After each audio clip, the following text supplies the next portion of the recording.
think that my real question is, what does the retained organisation need to do, and what do the vendors in the market need to do to really make this work? I think that's my question going forward. The first thing is really understand what SIAM's all about, because without understanding it you can't make the decisions. And to help that, we created a cross-government sort of blueprint model, but it's adapt and adopt, and that's already getting taken up by some of the large public sector organisations adapting it. The marketplace have seen that. We had some supplier days last year. There'll be some more events coming up to share that, but it very much matches their internal model of supply anyway. So we are on the communications journey. ITSMF UK conference this year, we've got 3 sessions on service integration. I'm speaking, what a surprise, and I'll be speaking on service integration and the new model that's emerging and what it really means to try and share that. Now, this is all part of that journey, but this is new. This is an opportunity for everybody to try and shape this model, and it's through engagement. And what are the vendors, you know, the big outsourcing, the big service MSP organizations, what do they need to do? Do they need to change it at all? Wake up and smell the coffee. Okay.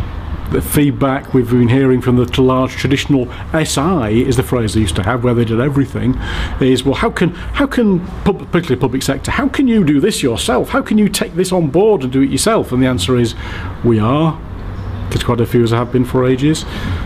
They need to wake up.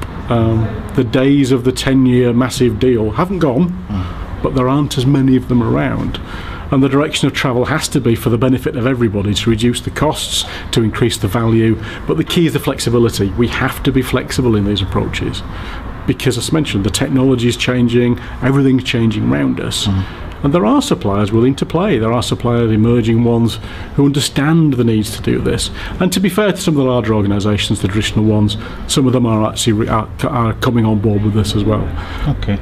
Well, just last question, just briefly, what additional skills do we need in the IT industry as a whole to really make this work that we don't currently have? The key one here, and some people have said to me, oh, SIAM is just about ITIL, isn't it? Well, it's not. It builds on it.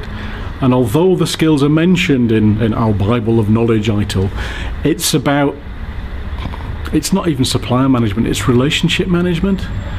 It's about negotiating skills. It's about being able to manage multiple components that make up the whole, which is quite a difficult task. So it's those softer skills. The hands-on traditional skills, doing incident change, etc. For multi-supplier integration, you have to have the knowledge, but you're not actually doing those skills, the suppliers are. But it's coordination skills, relationship skills, requirements matching skills. And does the current training infrastructure help us to develop those skills? Some of it's covered in managing across the life cycle in the ITIL version 3 suite, but because this is emerging and new, there isn't a body of knowledge around SIAM. There are a few white papers, I'm writing some stuff, there's presentations, but we're trying to pull that all together now into a body of knowledge.